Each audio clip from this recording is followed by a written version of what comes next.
Tinambangan at pinaulanan ng bala ang isang radio broadcaster sa Capiz. Ang biktima nagkunwaring napuruhan kaya nakaligtas. Narito ang Frontline Report. Sa maluwag na kalsadang ito sa Barangay Cagay sa Rojas City, Capiz, alas 5:30 ng hapon nitong Lunes. Makikita ang sasakyang papuntang crossing nang biglang pinagbabaril ito ng isang nakabonet. Sakay nito ang radio broadcaster na si Jay Lavapiez o mas kilala bilang Papang Jay. Nagdire-diretso sa pagtawid ng kalsada ang sasakyan hanggang sa naglabas ito ng itim na usok. Hindi na nakita sa CCTV pero nakamotorsiklo raw na tumakas ang gunman at ang kanyang kasabwat. Sa kabila niyan, nakaligtas si Lavapiez. Ayon sa mga pulis, sinadya raw ng broadcaster na itabi ang sasakyan at magkunwaring napuruhan ng sunod-sunod na putok ng baril.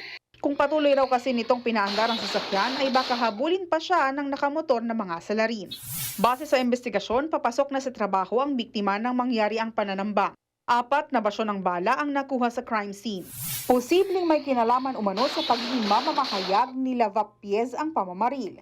Yung motive natin namin sa job related, ito, nakita namin kasi dito sa kanya sa programa niya public commentary, sa mga commentary issue namin sa involved din ang mga president dito sa province.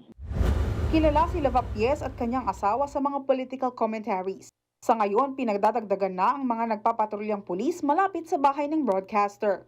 We have directed by our provincial office to provide necessary security measure dito sa biktima natin.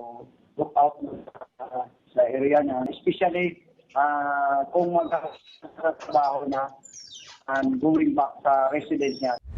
Ikinabahala naman ng Presidential Task Force on Media Security ang insidente. Pinapahiwatig daw nito ang agarang aksyon para protektahan ang mga mamamahayag. Patuloy ngayon ang backtracking ng mga CCTV para matunton ang mga salarin. Nagbabalita mula sa Frontline, Ana Cruz, News 5. Mga kapatid, Cheryl Cosing po. Maging maalam at may pakialam sa mga napapanahong issue at headlines. Mag-follow at mag-subscribe na sa social media pages ng News 5.